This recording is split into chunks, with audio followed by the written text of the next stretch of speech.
insting okay, example contoh so, kita buat ibadah yang wajib lah, okay, kita solat, okay, solat ni wajib. Kalau aku tak buat, ini dia punya akibat dia macam ni. Kalau aku tak buat, akibat macam ni. Kalau aku buat, and then datang macam kau tu macam dia jadi obligation yang cakap aku nak kena solat lah, kalau tak aku berdosa, kan. So perbuatan tu, yang obligation tu, macam mana kau nak letak dalam konsep keikhlasan dia? Kita buat, okay, sorry, aku ingat ada ni satu lagu ni pun lirik lagu Ahmad Dhani dengan arwah Krisye nyanyi, tapi itu dipetik daripada Rabiatul Adawiyah punya puisi, which is very deep lah.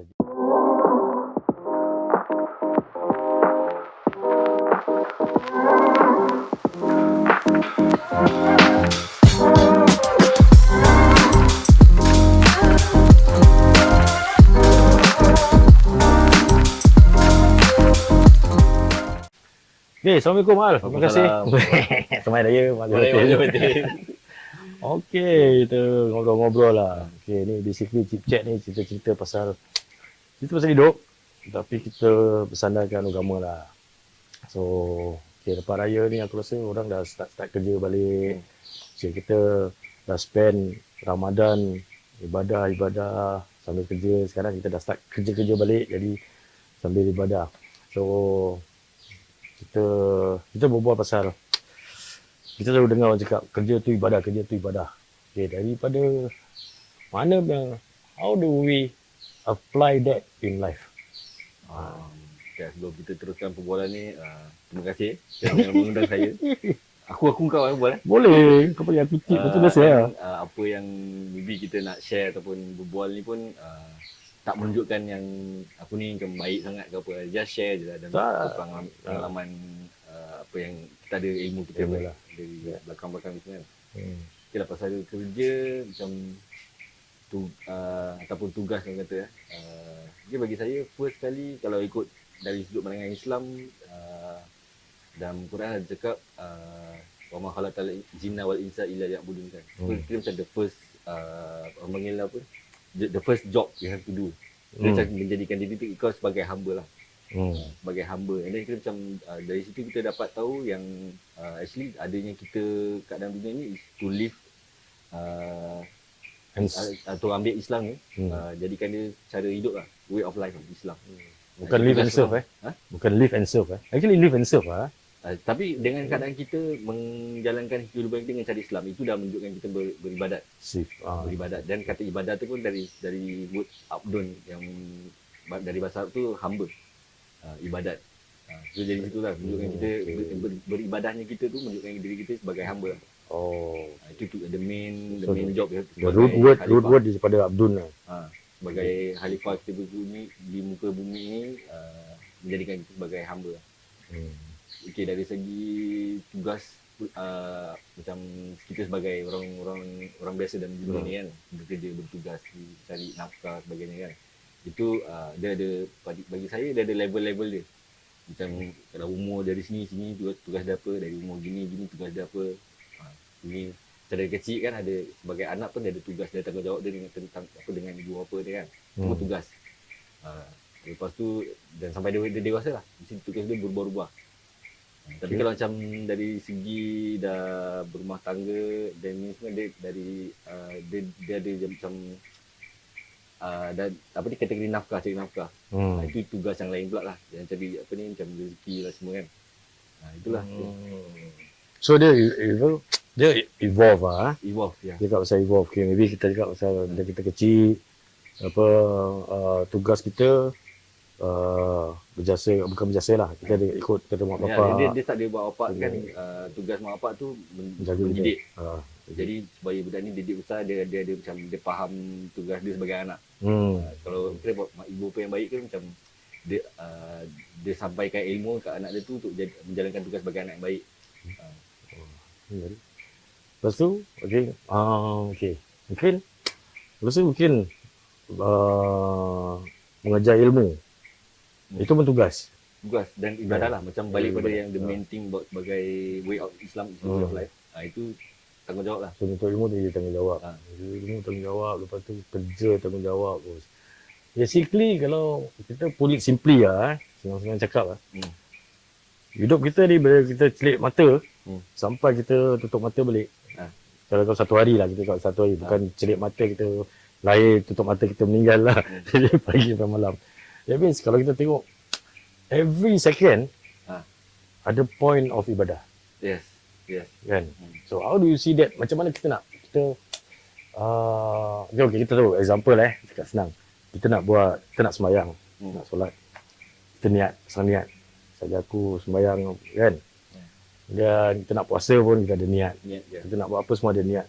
So macam mana, ada tak cara dia kalau kita nak bangun pagi, kita cakap okay, niat hari ni aku nak buat ni sebagai ibadah. So every single thing kita nak pasang niat, atau kita just go through and it automatically become ibadah. So macam mana?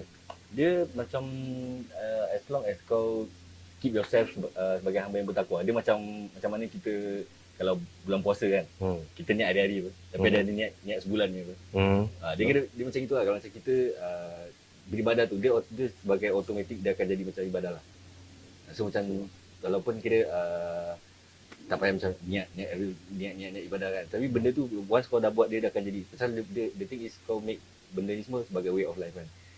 Islam sebagai way of life. So dia automatik akan jadi ibadah, walaupun kira macam tanpa kau niat ni sebagai ibadah ke apa kan. Dia akan jadi macam itu automatik. Oh, okay. As long as kau buat kau punya kerja. Ikhlas lah. First kali ikhlas. Dan kau tahu kau diri ni siapa. Ikhlas paling penting. Okay, ikhlas penting, betul. Aku agree. Pasal aku pernah attend satu tazkirah lah. Bukan kuliah duha dekat Jogja. Dia kau pasal ikhlas. Ikhlas ni ada kan sensitif. Dia benda yang halus tau. Halus tu. Bila sampai tu the extent, bila kau cakap kau ikhlas, kau dah tak ikhlas. Yes. Kan? Atau kau nak buat kerja satu cakap, okay, ini ikhlas lah. Dalam hati kau tahu, kau cakap, kau niat, dalam hati kau ikhlas. Bila kau ada niat pun, dia jadi tak ikhlas. Saya teringat macam ada satu kawan saya ni, dia pernah share dengan saya lah. Tapi ini bukan kata-kata daripada hadis atau Quran. Dia daripada wali-wali lah. Jadi kalau macam ikhlas tu, kalau selagi macam even sedekah, kalau kau masih ingat kau tadi tu kau sedekah, selagi tu kau belum ikhlas. Masya-Allah. Dia kira apa tau? Dia kata ikhlas ni okey. Daripada dia kau dah kena lupakan. Tuhan saja yang tahu. Even kau pun tak tahu. Even kau dah tak ingat tadi kau misalkan banyak kau sedekah kan. Dia selagi macam ingat berapa tadi kau sedekah orang ni lah. Selagi tu kau belum ikhlas. Tapi itu kata-kata orang-orang itu dah lain level lah, deep. Okay, this is interesting . Okay, example contoh so, kita buat ibadah yang wajib lah. Okay, kita solat. Okay, solat ni wajib. Kalau aku tak buat, ini dia punya akibat dia macam ni. Kalau aku tak buat, akibat macam ni. Kalau aku buat, and then datang macam, kau tu macam dia jadi obligation yang cakap, aku nak kena solat lah. Kalau tak, aku berdosa. Kan? So, perbuatan tu, yang obligation tu, macam mana kau nak letak dalam konsep keikhlasan dia? Kita buat, okay, sorry. Aku ingat ada ni satu lagu lah. Satu lagu ni pun lirik lagu Ahmad Dhani dengan arwah Krisye nyanyi. Tapi itu dipetik daripada Rabi'atul Adawiyah punya puisi. Which is very deep lah. Dia tasawuf. Jika syurga dan neraka tidak pernah ada, masihkah kau menyembah padanya? Kan? So I think itu persoalkan tentang keikhlasan. Betul tak? Kan? So sekarang kalau kita cakap, okay, itu rasa macam obligation. So, aku mau sembahyang. Kau rasa bersalah atau kau rasa berdosa, dia macam mana kau nak rasa macam, okay. Ikhlas ni macam mana? Ya, macam tadi cakap, sekiranya syurga dan neraka tu tak ada, masihkah kau nak ni kan? Dia sama juga macam ada satu syair-syair Tuhan, aku tak layak syurga mahu tapi surga tak layak. Correct. Habis tu, neraka pun kau tak sanggup. Habis kau nak duduk mana kan? Tapi actually dia punya goal dalam Islam ni first kali redha Allah lah. Okay. Dia kira redha Allah tapi macam apa ni, lepas kita tak ada nanti akhirat nanti, surga neraka pun actually urusan dia. Dari sini kita just main fokus kat kita punya pengabdian kita. Pengabdian. Itulah. Kalau dari segi obligation tu kan, dia macam kita kena praktis kita punya jiwa ni. Macam selama ni kita badan dari sekolah, kena paksa semayang, kena sebat semua everything kan. Nanti sampai time kita dah belajar, dah cukup ilmu, nanti kita kena anggap benda-benda macam ibadah ni kan macam makanan rohani. Kalau macam makanan jasmani, kita lepas kita mesti nak kena makan. Betul. Macam makanan rohani macam inilah. Ibadah ni makanan rohani lah. Ibadah macam ibadah solat, puasa ni. Jadi kalau macam kita anggap benda tu gitu, kita tak rasa penat lah. Ada macam benda keperluan. Okay. So kau tak ada konsep macam aku sebenarnya aku nak kasi kau pahala. Kan? Ya. Is it okay? Is it thing? Kita makan pun kita tak ada pahala pun tak apa, kita makan pun. Kena makan lah. Kena makan lah. So kena makan. Okay. So but cuma aku rasa mungkin pasal kita tak nampak yang the effect. Kalau kita tak makan, kita tahu perut kita lapar, kita sakit. Jadi kalau kita tak solat atau kita tak beribadah yang wajib, mungkin kita tak rasa the effect immediately. Kan? It's not physically, it's makanan rohani. So apa yang just rohani mungkin kita tak rasa lah. Kan? Itu yang buat kita macam kadang-kadang hayal, kadang-kadang lupa, kadang-kadang macam aku pernah cakap dalam dialog, kalau satu hari kau tak makan, jangan cakap tak makan lah. Kan? Seminggu kau tak buang air, kau tak berak, kau sakit. Tapi kalau seminggu kau tak sembayang, tak ada apa-apa. Kan? Maybe we don't see that. Okay, itu kita balik pada tugas kerja sebagai ibadah. Okay, macam kau freelance, aku freelance. Kita buat kerja-kerja yang kita tak makan gaji lah. Kan? So, yang makan gaji tu nanti lagi satu topik lah. Kerja yang kira memerlukan tawakal yang tinggi. Itu konsep tawakal tu aku nak dengar daripada kau. How does it work? Macam mana kita nak yakinkan diri kita yang kita kena tawakal? Okey lah, rezeki memang klise lah cakap rezeki tangan Tuhan, rezeki tangan Tuhan. Tapi usaha tu pun, usaha kena ada pun klise orang akan cakap kena ada. Tapi yang penting dalam pencarian rezeki ataupun kira bertugas ni semua kan, ujung dia dapat hasil dia tu, first kali bersyukur lah. Syukur, lebih ke kurang ke, ada ke tak ada, even tak ada pun rezeki. Even tak kerja tak ada hasil pun kadang itu mungkin itu yang terbaik. The role you tadi. Tapi yang penting tawakal yang kira macam yang kita percaya kita dah buat yang terbaik. Ni mungkin aturan Tuhan lah. Mungkin tapi selalunya aturan Tuhan dia akan lebih apa yang baik untuk kau lah. Itu yang kau kena percaya. Okay, ini satu. Sebab kita freelance kita cakap. Kadang-kadang kita buat kerja. Kita buat kerja ikhlas. Kita buat kerja, kau main muzik, aku buat drama ke, aku buat performance, buat poetry. Okay, ni kerja ikhlas. Memang benda yang kita nak buat. Dan kita nak share. Kita nak bagi. Okay, but kadang-kadang kita dapat kena show ke, apa recording ke apa. Kita buat. Kali duit burn. Duit burn in sense of tak bayar. Kan macam, okay, macam mana kita nak compensate tu, atau kita nak okay tak apalah, ini yang anggap ibadah lah. Kan? Tapi kalau kita cakap apa allowed, tak apa, aku tak bayar, aku tak apa, kerja aku jadi ibadah. So lama-lama kita tak ada duit, orang semua kampung tapi itu kita put ourselves into that situation, itu kita macam itu kau boleh taruh benda tu supaya actually kau malas. Sebab tu kalau selagi kau boleh fight, kau fight. Kalau macam kau just sikit gini je tu kalau berserah, maknanya kau tak bertugas habis-habisan. Okay. Bertugas habis-habisan. So sampai to a point yang memang tak boleh, baru dah okeylah, berserah lah tu. Okay, macam selagi orang kerja apa ni, sampai melambat ke kerja, tanya lagi semua. And then kalau macam perlu buat legal action, buat legal action. Itu semua dalam tugas tu. Belum habis. Interesting. Ni kita tak nak fikir. Kita kena fikir, kerja aku sekarang, kerja aku dah habis, aku dah buat kerja aku, habis kau tak bayar aku. So maknanya selagi kita belum dapat duit tu, kerja kita tak settle. So kita kena kerja. Okay. Yang freelance dengar, kalau kerja kapur, kena curi, orang tak bayar, kau kerja. Selagi kau tak dapat duit kau, kerja kau belum habis. So ibadah belum selesai. Jadi kadang-kadang apa tau, mungkin takdir dia bukan habis kat situ. Takdir mungkin takdir dia Tuhan kasih jadi kau payment kau lambat.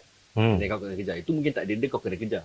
Bukan takdir dia kau terus Potong. Tuhan tu habis tu dah. Tapi kau belum habis usaha ke tu. Belum habis usaha ni. Tapi kadang-kadang kau usaha-usaha pun memang dia tak nak bayar, dia tak ada niat nak bayar. Beyond our ni lah. Tu kita terima je lah. Terima. Atau tu rezeki dia di tempat lain. Kadang-kadang mungkin situasi kena understand. Okay.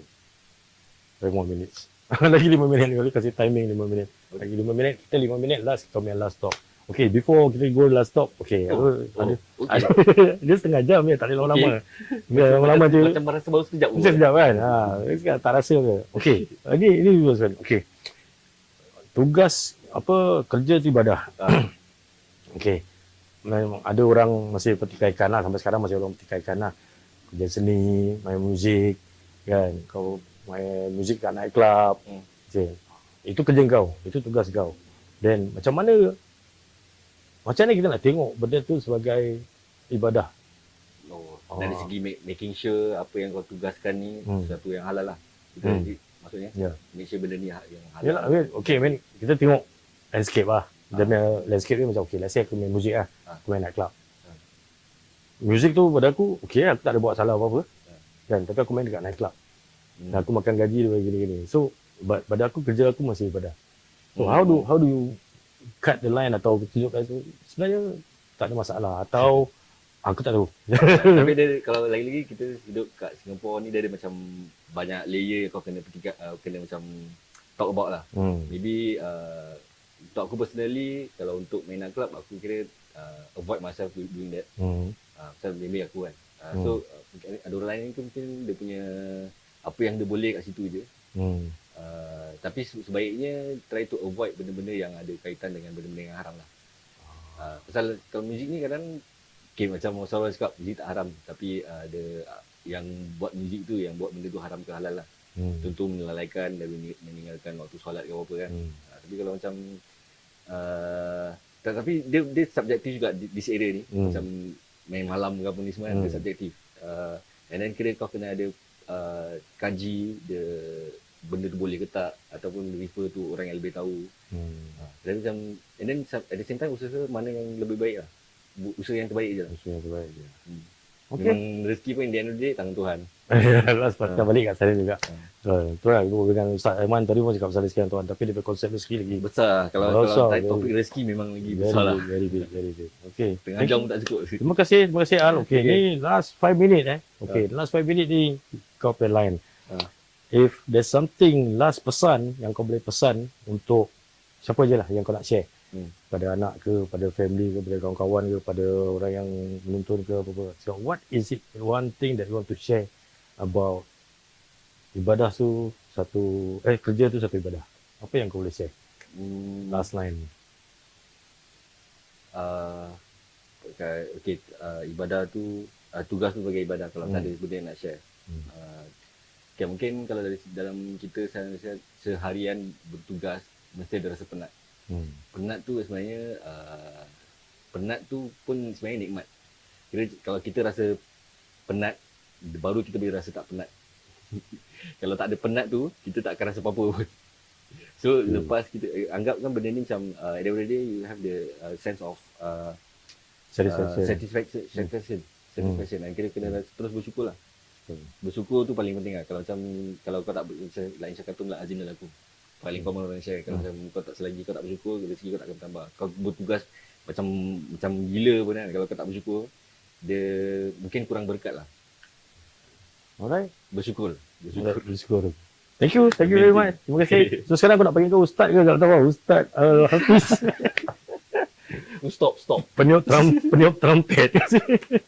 Thank you lah. Terima kasih. Lagi.